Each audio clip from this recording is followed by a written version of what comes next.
Shalom Bapak Ibu Saudara yang dikasihi oleh Tuhan, Jemaat Gereja Isa Masih Panglima Sudirman. Kita berjumpa kembali di dalam program New Spirit pada hari ini. Dan dalam kesempatan ini kembali kita akan menyambung apa yang sudah saya sampaikan dalam beberapa waktu yang lalu, yaitu saya akan membahas bersama-sama dengan Bapak Ibu Saudara tentang Loving Letters of Jesus atau surat cinta daripada Yesus yang terambil dari kitab Wahyu.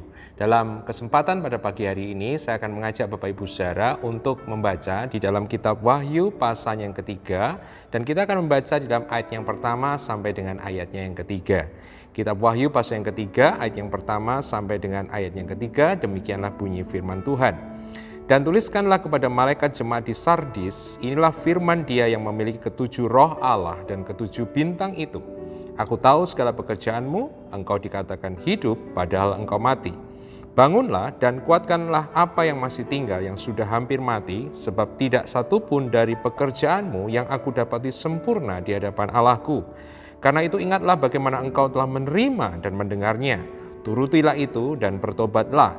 Karena jikalau engkau tidak berjaga-jaga, aku akan datang seperti pencuri, dan engkau tidak tahu pada waktu manakah aku tiba-tiba datang kepadamu. Bapak Ibu Saudara yang dikasihi Tuhan, mungkin Bapak Ibu Saudara pernah melihat sebuah film entah itu di bioskop atau di televisi, film tentang zombie. Nah, zombie ini kalau kita melihat di dalam film, yaitu kisah tentang mayat hidup yang bisa bergerak. Jadi mayat seseorang yang sebenarnya sudah mati tetapi bisa beraktivitas. Nah, ternyata bahwa zombie ini tidak hanya ada di film-film, tetapi zombie ini juga ada di dalam realita secara rohani. Apa yang dikatakan Tuhan Yesus kepada jemaat Sardis, saya katakan bahwa gereja Sardis ini seperti zombie rohani. Kenapa dikatakan seperti zombie rohani? Karena Tuhan Yesus mengatakan bahwa jemaat Sardis adalah jemaat yang giat, jemaat yang melakukan pekerjaan Tuhan, tetapi di hadapan Tuhan dikatakan bahwa mereka itu adalah kondisinya mati atau dikatakan hampir mati. Ini adalah sesuatu yang menarik.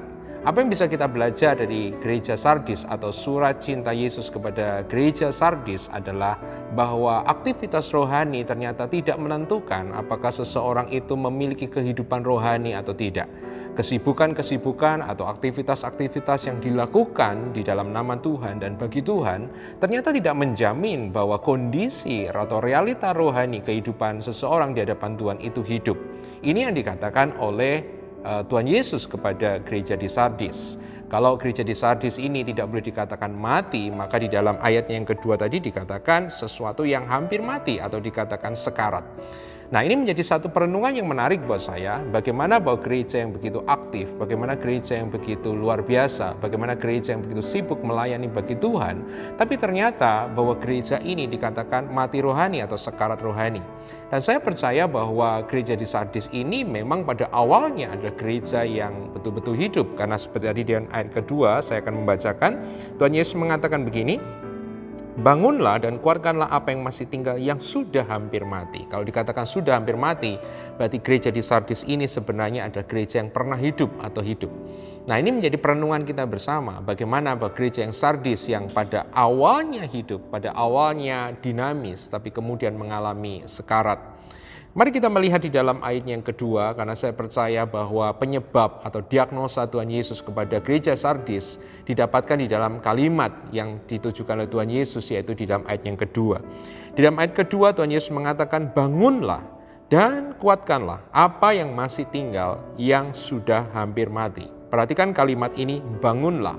Bangunlah di dalam terjemahan lain dikatakan wake up, yang artinya adalah tersadar atau terjaga. Artinya seperti seseorang yang tidak tertidur, itu yang dikatakan Tuhan Yesus. Wake up, terjaga, tersadar. Sehingga ketika kita mencermati kata bangun, wake up, tersadar atau terjaga ini, berarti saya katakan inilah penyebab kenapa gereja Sardis kemudian dari gereja yang hidup menjadi gereja yang sekarat rohani.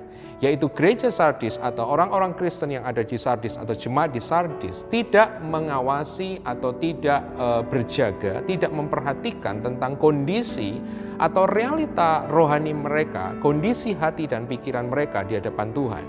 Sangat menarik sebab kalau kita belajar tentang sejarah daripada kota Sardis, maka dikatakan secara fisik bahwa kota Sardis ini adalah sebuah kota yang 2 kali dikalahkan atau 2 kali ditaklukkan oleh musuh-musuh daripada pemerintahan Roma pada waktu itu.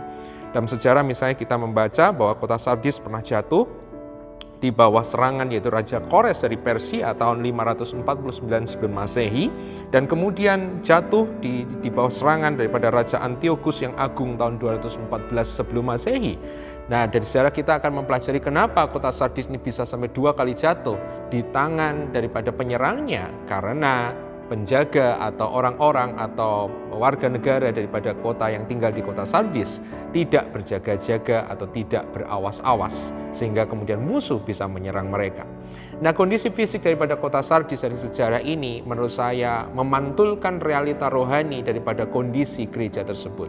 Kenapa kondisi gereja ini yang semula sangat hidup, sangat dinamis, tapi kemudian sekarat rohani, yaitu karena mereka tidak memperhatikan, mereka tidak berjaga-jaga, mereka tidak melakukan check up kondisi mereka, hati mereka, realita mereka di hadapan Tuhan. Saya pernah mengatakan dan saya sering kali juga mengatakan bahwa pertumbuhan rohani adalah sebuah proses dalam kehidupan kita. Tapi demikian juga kemunduran rohani dan kematian rohani juga sebuah proses. Saya percaya tidak ada seorang pun yang hari ini sangat berapi-api buat Tuhan, kemudian besok tiba-tiba dia murtad. Sebuah kemunduran rohani terjadi juga karena proses. Dari hari ke hari, dari menit ke menit, dari jam ke jam, dari waktu ke waktu. Yang saya sebut oleh karena itu kemunduran rohani, saya seringkali memberikan ungkapan ada semacam pengikisan rohani. Oleh karena itu kita harus belajar dari jemaat Sardis, kita harus selalu memperhatikan kondisi, realita hati dan pikiran kita di hadapan Tuhan. Hal-hal dosa-dosa yang kecil, Bapak Ibu Saudara, yang sering kali kita toleransi, yang kadang-kadang kita merasa bahwa kalau dosa kecil itu tidak apa-apa, begitu ya. Kita tumpuk, kita biarkan hari demi hari, maka dosa yang kecil ini akan menjerat kita. Mungkin Bapak Ibu Saudara bisa juga dalam bentuk kekecewaan, bisa bentuk kemarahan, bisa bentuk kepahitan, ketidakkesukaan satu sama lain, bahkan kekecewaan dengan Tuhan. Hal-hal yang kelihatannya sederhana, yang kadang-kadang kita pikir, nggak apa-apa. Itu bukan sesuatu yang penting, itu bukan sesuatu yang important buat kita.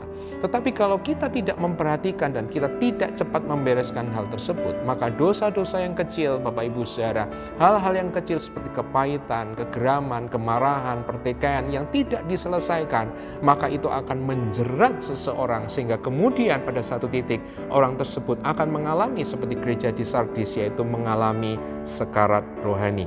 Oleh karena itu dari gereja di Sardis, apa yang bisa kita belajar? Bagaimana kita bisa mempertahankan Bapak Ibu Saudara kondisi kerohanian kita di hadapan Tuhan?